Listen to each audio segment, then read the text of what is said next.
જે special guest સાથે આપણે વાતચીત કરીશું. ડિયા ચોકસી ફિનસર્વના ડિરેક્ટર દેવેન ચોકસી આપણી સાથે જોડાઈ ગયા છે. દેવેનભાઈ, ઘણું સ્વાગત છે. અને આપણે જે રીતના અત્યારના માર્કેટની અપવર્ડ મૂવમેન્ટ જોઈ રહ્યા છે, એક પોઝિટિવ ટ્રેન્ડ છે, અને જ્યારે FOMCની મીટિંગ બાદ જે ન્યૂઝ આવે એના બાદ તો આપણે એક સારી એવી અપમૂવ જોઈ રહ્યા છે. હવે we are going towards year and. કઈ રીતના તમે માર્કેટને આખા વર્ષમાં જો જોવું હોય તો કઈ રીતના તમે મૂવમેન્ટ જોશો, અને આગળ જતાં તમને હવે ટ્રેન્ડ કેવો લાગે છે? નવા વર્ષમાં આપણી કઈ રીતનો એન્ટ્રી થઈ શકે છે ને કઈ રીતના એન્ડ થઈ શકે છે બજાર? ગુડ આફ્ટરનૂન પ્રીતિ. એક ક્વેશ્ચનમાં ઘણા બધા ક્વેશ્ચન સમાયેલા છે. પ્રયત્ન કરીશ કે જેટલું વ્યવસ્થિત જવાબ આપી શકાય એટલા માટે પ્રયત્ન કરીશ. સૌથી પહેલા તો આઈ થિંક જે રીતે માર્કેટનો જે હમણાંનો ટ્રેન્ડ છે એની અંદર જે મોટા ફેક્ટરમાં કદાચ એક જે બિગર ફેક્ટર રોલ પ્લે કરતું હોય તો એ રોલ એ પ્લે કરે છે કે ડોમેસ્ટિક ઇન્વેસ્ટર તરફથી SIPની અંદર લગભગ 17,500 કરોડનું મંથલી ઇન્ફ્લો આવી રહ્યો છે. અને બીજી તરફ ફોરેન ઇન્વેસ્ટર તરફથી ઓલરેડી આઈ થિંક આપણા માર્કેટની અંદર લગભગ એક્સપેક્ટેશન પ્રમાણે $20 બિલિયન ઇન્ફ્લો આપણે એક્સપેક્ટ કર્યો છે તે આવી રહ્યો છે. જ્યારે આટલા મોટા ફંડ્સ માર્કેટમાં આવતા હોય એટલે લિક્વિડિટી સ્વાભાવિક રીતે માર્કેટના વેલ્યુએશન એક નવા લેવલ પર લઈ જાય, માર્કેટની વેલ્યુઝને એક નવા લેવલ પર લઈ જાય, માર્કેટ કેપિટલાઇઝેશન એક નવા લેવલ પર લઈ જાય. તો એ પ્રોસેસ અત્યારની તારીખમાં આપણે જોઈ રહ્યા છીએ, એ પ્રોસેસ ચાલુ છે. હવે એના પછીનો જે પીરિયડ જે આવે છે તેની અંદર કોર્પોરેટ અર્નિંગ સાથેનો પીરિયડ આવે છે. ઓલરેડી આપણે જે ટેક્સ કલેક્શનના ફિગર જોયા એના પરથી એક અનુમાન કાઢી શકાય એમ છે કે લગભગ 20% આસપાસ પ્રોફિટનો ગ્રોથ કોર્પોરેટ સેક્ટર રજીસ્ટર કરી રહ્યું છે. અને this is incredible kind of a growth, કારણ કે આટલો મોટો ગ્રોથ આપણા આટલા વર્ષોની અંદર કદાચ આપણે પ્રોફિટમાં નતા જોતા, એ ગ્રોથ આપણે અત્યારની તારીખમાં જોઈ રહ્યા છે. તો જેમ ગ્રોથ મોટો આવતો જાય તેમ પૈસા એની સાથે મોટા આકર્ષતા જાય, આઈ થિંક ખેંચાતા જાય અહીંયા માર્કેટની અંદર, અને એને કારણે આઈ થિંક ઇકોનોમીની અંદર પણ તમારે પ્રોગ્રેસ મોટો થતો જાય. તો આ એક નિયર ટર્મ આઉટલુક થઈ જાય છે. એને તમે લોંગ ટર્મ આઉટલુકમાં થોડુંક કન્વર્ટ કરો તો લગભગ 2026-27માં આપણે ઇકોનોમીની સાઇઝ $5 ટ્રિલિયન થતી જોઈએ છે. $5 ટ્રિલિયન ઇકોનોમીની સાઇઝ થાય તો કદાચ અહીંયા આગળથી માર્કેટ કેપિટલાઇઝેશન પણ સિમિલરલી લગભગ $5 ટ્રિલિયન ઉપર થાય એમ સમજીને ચાલવું જોઈએ. તો એ બી આપણે એવું સંકેત મળે છે કે 25% ગ્રોથ આપણે અહીંયાથી જોઈ રહ્યા છે માર્કેટ કેપની અંદર. અને એ જ માર્કેટ કેપ 2035માં લગભગ 10 થી 12 ટ્રિલિયન ડોલરની વચ્ચે થવાની, તેનાથી વધારે થવાની જગ્યા છે. તો આ બધા ફેક્ટરને તમે ધ્યાનમાં રાખીને જુઓ તો long term outlook is clear. Short term આઉટલુકમાં liquidity driven push is also clear. અને કોર્પોરેટ સેક્ટરના અર્નિંગ આઉટલુક માટે આ વર્ષની બી આઈ થિંક આપણે જે ગણતરી કરીએ છીએ એ પણ ક્લેરિટી બતાવે છે. તો મે બી આઈ થિંક ઇન્વેસ્ટર માટે ટાઈમ સારો છે. કદાચ બજારમાં વચ્ચે વચ્ચે કારણો આવશે પ્રોફિટ બુકિંગના, વર્ષ છે બંધ થાય છે એની પહેલા લોકો ઘરે થોડો પ્રોફિટ લઈ જાય, સ્વાભાવિક છે. એવા કારણો આવે બી ખરા, એ કારણોની અંદર કદાચ તમને બાઇંગ માટેની ઓપોર્ચ્યુનિટી મળતી રહેશે અને શોધતા રહેવું જોઈએ એવું મારું માનવું છે. એબ્સોલ્યુટલી. તમે કહ્યું મારા ક્વેશ્ચનમાં ઘણા બધા ક્વેશ્ચન મેં આવરી લીધા, પણ એવું જ અત્યારના ઇન્વેસ્ટરનું પણ માઇન્ડ છે કે બધી બાજુથી આપણે એડવાન્ટેજ લેવો હોય અને ઘણા બધા ક્વેશ્ચન્સ ત્યારે આવતા હોય. અને જે મારો નેક્સ્ટ ક્વેશ્ચન આવી રહ્યો છે એ છે કે વેલ્યુએશન પોઈન્ટ ઓફ વ્યૂ. અત્યારના આપણે કહી રહ્યા છીએ કે હવે માર્કેટમાં આપણે અપટ્રેન્ડ જ જોઈશું, જે રીતે બધા જ પરિબળો એક પોઝિટિવનેસ સાથે આગળ જોઈ રહ્યા છે, અને ઓફકોર્સ ડિપ્સ આવતા રહેશે જેમાં તમે રોકાણ કરી શકો છો. વેલ્યુએશન પોઈન્ટ ઓફ વ્યૂ અત્યારના કેટલા માર્કેટ વ્યાજબી છે અને કયા સેક્ટર્સમાં તમે એ રોકાણ કરવાની અત્યારના તક જોઈ રહ્યા છો જેમાં એક રીઝનેબલ વેલ્યુએશનથી તમે આજની ડેટમાં એન્ટ્રી કરી શકો? સો ઇમ્પોર્ટન્ટ ક્વેશ્ચન. એક તરફ તમે 20%ની આસપાસનો અર્નિંગનો ગ્રોથ જોતા હો, અને એની તરફ બીજી તરફ તમે કોર્પોરેટ માર્કેટની અંદર નવા પૈસા આવવા માટેનો ગ્રોથ જોતા, એટલે બંને લિક્વિડિટી લેડ પુશ અને અર્નિંગ લેડ પુલ, એ બંને ફેક્ટર જ્યારે સાથે કામ કરતા હોય ત્યારે સ્વાભાવિક છે કે માર્કેટના વેલ્યુએશન થોડાક સ્ટ્રેચ થશે ચોક્કસ પ્રમાણે. કારણ કે માર્કેટના વેલ્યુએશનને એટ્રેક્ટ કરવા માટે ઇન્વેસ્ટરને માટે આપણે જે ગ્રોથનું જે ખાસ મેઇન ફેક્ટર ધ્યાનમાં રાખતા હોય છે એ ફેક્ટર બહુ સરસ રીતે અહીંયા આગળ સેટ થયું છે. અને કદાચ આવનારા 3 થી 5 વર્ષ માટે ગ્રોથ માટેના જે કારણો છે એ કારણો ચાલુ રહેશે. તો મારું કેવું માનવું છે કે અર્નિંગ થોડાક સ્ટ્રેચ રહેવા જોઈએ કમ્પેરેટિવલી, જે પહેલા નતા એના કરતાં થોડુંક વધારે રહેશે. હેવિંગ સેડ ધેટ અત્યારની તારીખમાં નિફ્ટી કદાચ ફ્યુચર અર્નિંગ આઉટલુક સાથે તમે જોવા જાઓ તો લગભગ 20 ટાઈમ્સ કે 21 ટાઈમ્સની આસપાસ ટ્રેડ થતો હશે. મારા હિસાબે એટલો એક્સપેન્સિવ નહીં ગણાય.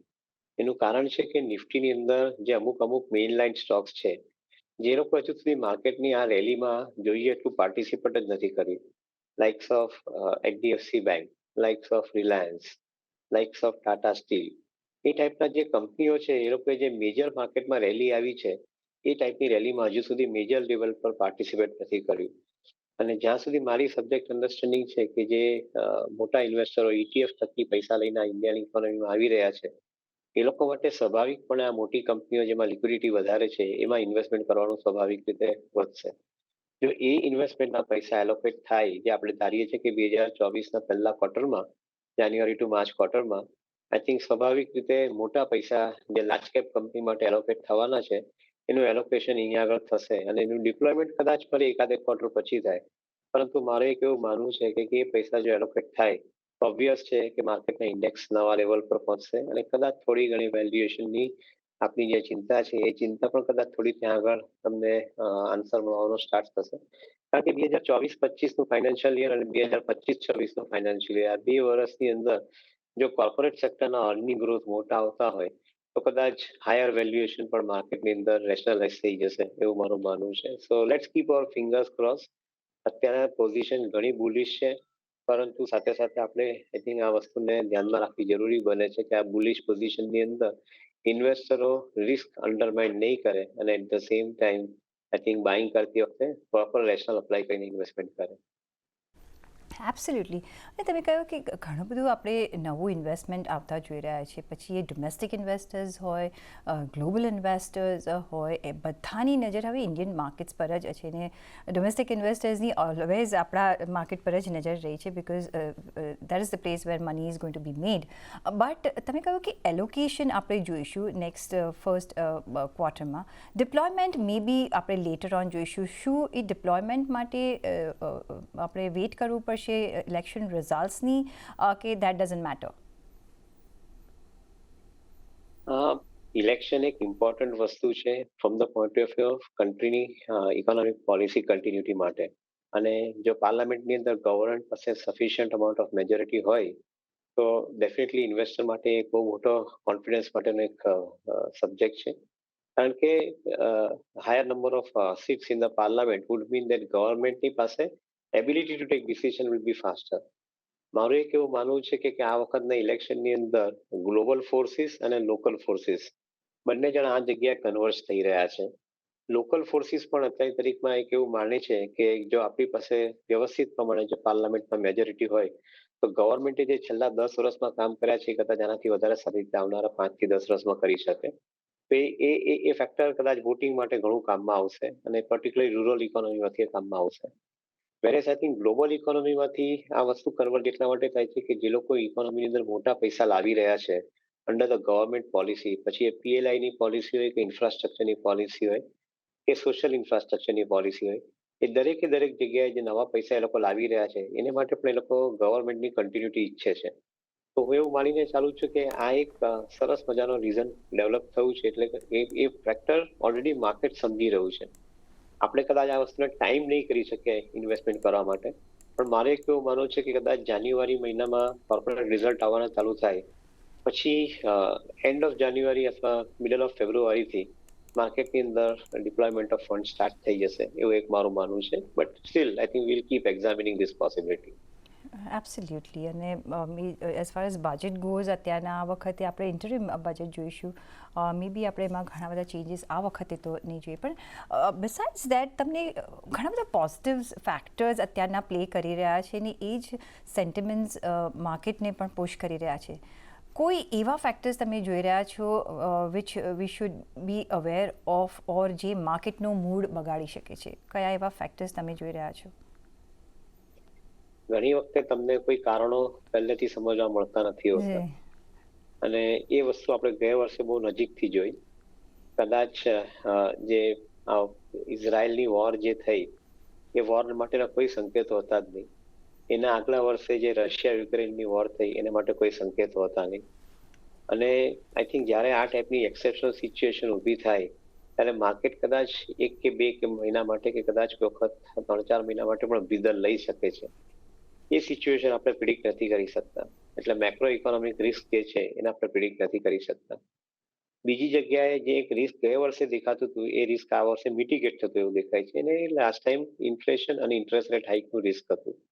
આ વર્ષે ઇન્ટરેસ્ટ રેટ ફોલ નું એક પોસિબિલિટી આપણે ગણીને ચાલીએ છીએ. તો જો એ રિસ્ક હતું તો આ વખતે એક પોસિબિલિટી પોઝિટિવ ગણાય. મારા હિસાબે એના સિવાય અત્યારની તારીખમાં માર્કેટમાં બીજા કોઈ મેજર રિસ્ક નથી દેખાતા. આ એક રિસ્ક ચોક્કસ આપણે ડોમેસ્ટિકલી આપણે વર્કઆઉટ કરીએ છીએ એમાં એ થઈ શકે કે જો માર્કેટ વેલ્યુએશન સમય કરતા વહેલું આપશે કંપનીઓને અને જો યુફોરિક થઈ જશે તો કદાચ કારણો એના પાછળથી આવશે, પરંતુ સ્ટોક પ્રાઇસીસ બહુ વહેલા પ્રીમેચ્યોર વધી જાય તો કદાચ એ સંકેત લેવાનું કારણ છે, થોડું ઘણું વેઇટ કરવાનું કારણ છે અને એનામાં કદાચ પ્રોફિટ બુકિંગ આવી શકે સબસિક્વન્ટ મહિનાની અંદર. સો એ રિસ્ક માર્કેટના ટેકનિકલનો રિસ્ક છે, એના પર ઇન્વેસ્ટર ખાસ ધ્યાન આપવું જોઈએ એવું મારું માનવું છે. એબ્સોલ્યુટલી. જે રીતે આપણે હવે ઇલેક્શન્સની નજીક હવે આવતા જઈશું કમ જાન્યુઆરી, અને એ થોડુંક ગરમાહટ શરૂ થશે. આપણે જોઈ રહ્યા છીએ કે ગવર્મેન્ટનું સ્પેન્ડિંગ તો છે, પણ હવે પ્રાઇવેટ કેપેક્સમાં પણ આપણે સારું એવું સ્પેન્ડિંગ ઇનિશિએટ થતા જોઈ રહ્યા છે, અને રાઇટલી સો, બિકોઝ એક પાર્ટિસિપેશન જોઈશે જ જ્યારે આપણે $5 ટ્રિલિયન ઇકોનોમી તરફ આગળ વધી રહ્યા છે, ને જે આપણો એમ છે. કઈ રીતના તમે આ ફૂલ એરિયાને જોઈ રહ્યા છો, અને સ્પેશિયલી પ્રાઇવેટ કેપેક્સને આપણે જો ક્લોઝલી જોવું હોય તો? વેરી ઇમ્પોર્ટન્ટ ક્વેશ્ચન, અને એનો આન્સર એક બહુ સરસ રીતે આપી શકાય કે જ્યારે શરૂઆતનો એક ટાઈમ હતો ત્યારે પ્રાઇવેટ કેપેક્સ માટે કંપનીઓ ઇમિડિયેટલી તૈયાર નથી થતી અને ગ્લોબલ ઇન્વેસ્ટરો પણ ઇન્ડિયામાં પૈસા રોકવા માટે ઇમિડિયેટલી તૈયાર નતા થતા. એને થોડા વખત પછી ગયા વખતે સપ્ટેમ્બર મહિનામાં જ્યારે પ્રાઇમ મિનિસ્ટરે ગ્લોબલ ઇન્વેસ્ટરોને વ્હાઇટ હાઉસમાં એડ્રેસ કર્યા ત્યારે પ્રાઇમ મિનિસ્ટરે એ લોકોના માઇન્ડની અંદર ફોમો ઇફેક્ટ ક્રિએટ કરીને આવ્યા, અને એ ફોમો ઇફેક્ટ આજની તારીખમાં રોમો ઇફેક્ટમાં કન્વર્ટ થઈ રહી છે. જો FOMO fear of missing out હોય તો ROMO is regret of missing out, અને એ જે રિગ્રેટ ઓફ મિસિંગ આઉટની ઇફેક્ટ અત્યારની તારીખમાં મોટેભાગના ગ્લોબલ ઇન્વેસ્ટરોના માઇન્ડમાં અને મોટેભાગના ઇન્ડિયન પ્રાઇવેટ સેક્ટરની અંદર પણ એ ઇફેક્ટ ઊભી થઈ રહી છે. જે રીતે સાઇઝ ઓફ ધ ઇકોનોમી મોટી થઈ રહી છે, દરેક કંપનીએ કમ્પલસરીલી એની અંદર પોતાનું ઇન્વેસ્ટમેન્ટ વધારવું જ પડશે. એ જો નહીં વધારે તો એ લોકો ડિમિનિશ થઈ જશે આવનારા 10 વર્ષની અંદર. એ વસ્તુ બહુ ચોક્કસપણે દરેક જણ જોઈ રહ્યું છે. So either you increase your investment and grow yourself, or get out of the business, merge yourself with somebody else કે જે લોકો વધારે ઇન્વેસ્ટમેન્ટ કરી શકતા. પણ ચોઇસ છે નહીં, choice is limited. I think you have to continuously produce the growth, and that is the only alternative which is right now available. તો એ પોઈન્ટ આઈ થિંક ફોમોને રોમોમાં કન્વર્ટ કરવા માટેના જે કારણો આપણે જે જોઈ રહ્યા છે એ પોઈન્ટને આપણે ધ્યાનમાં રાખીએ તો કદાચ ઇન્વેસ્ટમેન્ટ મોટું આવશે ઇકોનોમીની અંદર. દિલીપભાઈ, એ ફોમો રોમો ઇફેક્ટ તમે એફઆઈઆઈની રી એન્ટ્રીમાં પણ જોઈ રહ્યા છો કે જે રીતે હવે એ લોકો સતત પાછળ આવી રહ્યા છે. FOMO converted into ROMO is playing out here as well. Yeah, I think no questions asked. ગયા વર્ષે I think the challenge was કે હાઈ ઇન્ટરેસ્ટ રેટ સિનારીઓની અંદર majority of the leverage position એ લોકોએ જે ગ્લોબલ માર્કેટમાં ઇક્વિટી માર્કેટમાં ક્રિએટ કરી હતી એ લોકોએ વાઇન્ડ ડાઉન કરી અને પોતાના લેવરેજ ફંડ્સનું એ લોકોએ રીપેમેન્ટ કરવું પડ્યું હતું, એટલે ડેટ રીપે કર્યું હતું એ લોકોએ ગયા વર્ષે. અને એ મેજોરિટી ઓફ ધ યરમાં એ સિચ્યુએશનમાં એ લોકો હતા. એના પછી હમણાં છેલ્લા 2 મહિનાથી જે રીતે ફેડે ઇન્ટરેસ્ટ રેટ ઘટાડવા માટેના સંકેત આપ્યા છે એ પ્રમાણે again I think they have started becoming active in creating the leverage, અને ઇન્ડિયાના માર્કેટમાં પૈસા રોકવાના સ્ટાર્ટ કર્યા છે. મારું પોતાનું એક એવું માનવું છે કે આઈ થિંક કરન્ટલી સિચ્યુએશન જે રીતે 2024માં પેન આઉટ થઈ છે એમાં ફોરેન ઇન્વેસ્ટરો કદાચ મોટા પૈસા લેવરેજ ફંડ તરીકે લાવશે. એનું એક મહત્વનું કારણ એ પણ છે કે રેટ ઓફ ઇન્ટરેસ્ટ ઘટવાના સંકેત ચાલુ થાય એટલે ડેફિનેટલી બોન્ડ યીલ્ડની અંદર કરેક્શન આવવાનું ચાલુ થાય, જે પહેલા ક્વાર્ટર 2024માં આપણે વેલિડેટ થતું જોઈશું. તો કદાચ ફેબ્રુઆરી માર્ચ મહિનામાં જો રેટ ઓફ ઇન્ટરેસ્ટ ઘટવાના સંકેત મળવાના ચાલુ થાય, જે આપણી થીસીસ પણ છે કે 8 ક્વાર્ટર પછી રેટ ઓફ ઇન્ટરેસ્ટ ઘટવા જોઈએ, એ જો ચાલુ થાય તો મોટા પૈસા ઇન્ડિયામાં આવવાના સ્ટાર્ટ થશે. અને that is where I think the ROMO effect is now going to play a major role. Fortunately frontline સ્ટોક્સની અંદર માર્કેટમાં હજુ સુધી જેટલી જોઈએ એટલી મોટી તેજી કે અપસાઇડ નથી આવી, including some of the IT stocks, some of the metal commodity stocks, or for that matter, bigger companies in the banking space like SBI and HDFC Bank, or for that matter, companies like Reliance, etc. આ ટાઈપના બિઝનેસની અંદર હજુ સુધી મોટા પૈસા foreign investor તરફથી હજુ સુધી એડ થયા નથી. એ કંપનીઓમાં કદાચ પૈસા એડ થવાનું ચાલુ થાય તો I will not be surprise કે 2024માં આ બધી કંપનીઓ કદાચ 15 થી 20% રિટર્ન માર્કેટ ઇન્વેસ્ટરને આપી જાય એની પોસિબિલિટી પૂરેપૂરી આપણે જોઈ રહ્યા છે. હવે આ ફેક્ટરને ધ્યાનમાં રાખીએ તો કદાચ ઇન્વેસ્ટર માટે ટાઈમ સારો રહેશે. ટ્રેડર માટે મને ખબર નથી, ટ્રેડરોને કદાચ ઉપર નીચેના બંને મુવમેન્ટ જોવી પડશે, પણ ઇન્વેસ્ટર માટે કદાચ ટાઈમ સારો રહેશે એવું માનીને ચાલુ છે. સિમિલરલી તમે જે રોમો વર્ડ આપ્યો છે ને, આઈ એમ લાઇકિંગ ઇટ. અને રોમો જો આપણા રિટેલ ઇન્વેસ્ટર્સને પણ આગળ જતાં નહીં થવું જોઈએ, તો એના માટે હવે શું સ્ટ્રેટેજીને કયા તમે હવે સેક્ટર્સમાં તમે ઓફકોર્સ પહેલાં જે નેમ કર્યા, અને મે બી તમે એમ કહેવા માગો છો કે આપણે સ્ટોક સ્પેસિફિક રહેવું પડશે, જે આપણે કહેતા જ આવ્યા છે, ને રાધર દેન સેક્ટર સ્પેસિફિક, અને એ રિવેલિડેશન મળશે આપણને જ્યારે આપણે નેક્સ્ટ ક્વાર્ટરના નંબર્સ આવતા જોઈશું જાન્યુઆરીમાં. આપણે કોઈને એડવાઇસ આપવા માટે કોઈ ક્લેમ નથી કરતા, પરંતુ રિટેલ ઇન્વેસ્ટરો માટે એક વસ્તુ ચોક્કસ છે કે આ માર્કેટની અંદર ટ્રેડિંગમાં જેટલા પૈસા કમાવા મળે છે એના કરતાં વધારે પૈસા તમને ઇન્વેસ્ટમેન્ટમાં મળે છે. તો સુરક્ષિતપણે જો ઇન્વેસ્ટમેન્ટ કરીને તમે દર મહિને તમારા રેગ્યુલર પૈસા ઇન્વેસ્ટ કરવાના ચાલુ કરો તો કદાચ આવનારા 10-12 વર્ષની અંદર તમારા પોર્ટફોલિયોમાં જે રિટર્ન આવશે એ રિટર્ન કદાચ તમારી આખી જિંદગી માટે સફિશિયન્ટ હશે એવું મારું માનવું છે. તો I think this is very very important criteria કે પૈસા ઇન્વેસ્ટ કરવાનું ચાલુ રાખો. દરેક માર્કેટમાં એક ઓપોર્ચ્યુનિટી મળે જ છે. કદાચ ઉપરના માર્કેટમાં થોડી ઓછી મળે, પરંતુ સારી ઓપોર્ચ્યુનિટી દરેક માર્કેટમાં મળતી જ હોય છે. તો ઇન્વેસ્ટ કરવાનો પ્રોસેસ ચાલુ રાખો, અને instead of buying too many stocks in the portfolio, કદાચ પોર્ટફોલિયોને કન્વિક્શન સાથે કન્સોલિડેટ કરીને ઇન્વેસ્ટ કરો. કદાચ આ પ્રોસેસમાં તમને કદાચ કોઈકની સલાહ જોઈતી હોય તો એ એડવાઇઝર તરીકે તમે એને કન્સલ્ટ કરી એની પાસે સલાહ લઈ અને તમારો આ ઇન્વેસ્ટમેન્ટનો પ્રોગ્રામ સેટ કરો. મારું એવું માનવું છે કે એકંદરે ઓપોર્ચ્યુનિટી બહુ સારી ઊભી થઈ રહી છે, અને જો તમે કોઈ મોટી ભૂલ નહીં કરો તો આવનારા 10 થી 12 વર્ષમાં તમારી કેપિટલ અહીંયાથી 4 થી 5 ગણી વધવી જોઈએ એવા ચોક્કસપણે સંકેત મળી રહ્યા છે. એબ્સોલ્યુટલી. તો ઇન્વેસ્ટ કરો રાધર દેન ટ્રેડિંગ, કારણ કે ટ્રેડિંગમાં આપણે કરતા હોઈએ છીએ પણ નાના ગેઇન્સથી વી બીકમ હેપી, પણ જો ઇન્વેસ્ટ અને ઇન્વેસ્ટેડ રહો છો તો એનો તમને 10 ગણો ફાયદો થઈ શકે છે. અને અત્યારના એ સમય છે કે એવરી ડિપ પર આપણે ખરીદી કરવાની છે. ઘણા બધા થીમ્સ પ્લે આઉટ કરી રહ્યા છે. If you C Devenbhai from the point of view જે ઇકોનોમી વાઇઝ, પછી મોડર્નાઇઝેશન હોય, ઇન્ફ્રાસ્ટ્રક્ચર વાઇઝ હોય, ચેન્જ ઓફ આખો સિનારીઓ હોય, જેવી રીતે કે renewable energy, electrical vehicles, infrastructure, ઘણા બધા થીમ્સ પ્લે કરી રહ્યા છે. અને that's why we are seeing કે ઓલ ઓવર આપણે કંપનીઝમાં એક અપમૂવ જોઈ રહ્યા છે. લોંગર ટુ લોંગર ઝોનમાં તમે કયા એરિયાઝ જોઈ રહ્યા છો? Like as for example renewable energy, શું અત્યારના ઇન્વેસ્ટમેન્ટ શરૂ કરવું જોઈએ કે we should be waiting? Well, again, I think your question, there are too many questions already involved. એક પોઈન્ટ અહીંયા આગળ આપણે લઈએ કે રિન્યુએબલ એનર્જી જે સબ્જેક્ટ છે એનાથી તમને ક્યાં બેનિફિટ થઈ શકે, અને જો બેનિફિટ દેખાતો હોય તો ઇન્વેસ્ટમેન્ટ ક્યાં કરી શકાય. મારું એવું માનવું છે કે સપોઝ ગ્રીન હાઇડ્રોજન નો જે કન્સેપ્ટ છે એને તમે આગળ વધારો તો ઇલેક્ટ્રોલાઇઝર પ્રોસેસની અંદર જે કોસ્ટ ઘટવાની ચાલુ થાય તો લગભગ ગ્રીન હાઇડ્રોજનને કારણે પાવરની કોસ્ટ ₹2.5 પર યુનિટ આવવાની સ્ટાર્ટ થઈ શકે 2025 થી 30ની વચ્ચેના પીરિયડની અંદર. જો ₹2.5 પર યુનિટ પાવરની કોસ્ટ આવે એઝ અગેન્સ્ટ આજની તારીખ 5 થી 10 રૂપિયા પાવરની કોસ્ટ પર યુનિટ આપણે ઇન્ડસ્ટ્રી ભરતી હોય છે, તો લગભગ તમે 1/4 કોસ્ટ ઓફ પાવરની અંદર તમારું પ્રોડક્શન અચીવ કરવા માટેની એક પોસિબિલિટી જોઈ રહ્યા છો. જો એ પોસિબિલિટી તમને રિયલ થતી દેખાતી હોય તો કોસ્ટ ઓફ પ્રોડક્શન ઘટવાને કારણે, પાવરની કોસ્ટ ઘટવાને કારણે જે પાવર કન્ઝ્યુમિંગ કંપનીઓ છે, પર્ટિક્યુલર રિફાઇનરી કંપનીઝ છે, મેટલ કમોડિટી કંપનીઝ છે, એન્જિનિયરિંગ અને હેવી ગુડ્સ ઇન્ડસ્ટ્રીઝ છે, જેની અંદર વધારે પડતા પાવરનું કન્ઝમ્પશન છે, એ લોકો માટે કદાચ આવનારો સમય પ્રોફિટ કમાવા માટે બહુ મોટો હશે એવું મારું માનવું છે. So disruption is created of course I think in one area of activity કે જ્યાં આગળ સસ્તા ભાવે પાવર મળવાનો ચાલુ થાય, એક્ઝામ્પલ રિન્યુએબલનો આપણે લીધો, અને એ જ ડિસરપ્શનને તમે જો આગળ લઈ જાઓ તો કદાચ તમારા જે કન્ઝ્યુમર છે એને માટે પાવર સસ્તો થાય તો એને કારણે વેલ્થ મોટી પ્રોડ્યુસ કરી શકે, કારણ કે રિઝલ્ટમાં પ્રોફિટ સારો રિફ્લેક્ટ કરી શકે.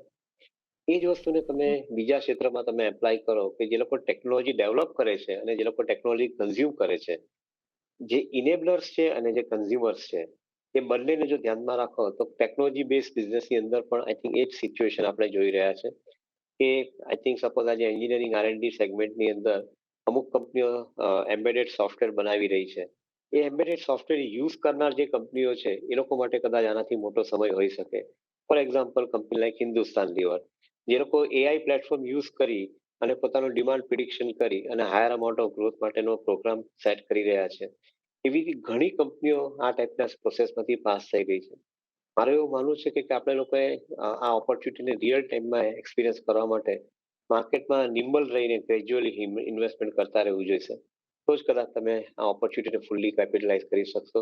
કોઈ એક પર્ટિક્યુલર થીમને ઇમિડિયેટલી મૂકી દેશો તો કદાચ એની આગળ પાછળના ઇકોસિસ્ટમમાં તમે એડ નહીં કરો તો કદાચ તમારા પોર્ટફોલિયોમાં અમુક સારા વસ્તુ આવવી જોઈએ કે ઇન્વેસ્ટમેન્ટ થવું જોઈએ એ નહીં થઈ શકે. This is where I think one will have to keep a vision for investment. તો એક એ વિઝન રાખવું ઘણું જ ઇમ્પોર્ટન્ટ છે ઇન્વેસ્ટમેન્ટ માટે, લોંગર ઇન્વેસ્ટમેન્ટ માટે અને ફૂલ તમારા પોર્ટફોલિયો માટે પણ. ઓન દેટ નોટ દેવનભાઈ, ઘણો આભાર તમારો અમારી સાથે આજે જોડાવા બદલ and bearing with me with lot of questions.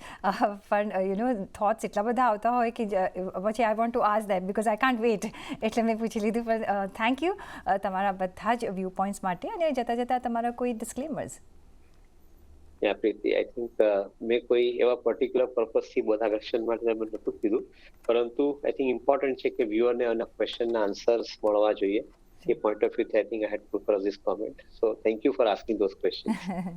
Thank you. At the same time I think જે કંપનીઓના નામ સાથે ઉલ્લેખ થયો છે, વાત થઈ છે, ઇન્વેસ્ટરને એક સેફ ડિસ્ક્લોઝર કે આ કંપનીઓમાં અમારો ઇન્વેસ્ટમેન્ટ ઇન્ટરેસ્ટ હોઈ શકે, રિસર્ચ હોઈ શકે, અને આ કંપનીની અંદર અમારા પોતાના પર્સનલ ઇન્વેસ્ટમેન્ટ પણ હોઈ શકે, સો ક્લાયન્ટોનું ઇન્વેસ્ટમેન્ટ પણ હોઈ શકે. So that would be a safe disclosure from my side. Ji sir, ઘણો આભાર તમારો અમારી સાથે જોડાવા બદલ. અને સાથે જ મને પણ આપશો રજા. પણ જોડાયેલા રહેજો CNBC ગુજરાત સાથે. નમસ્કાર.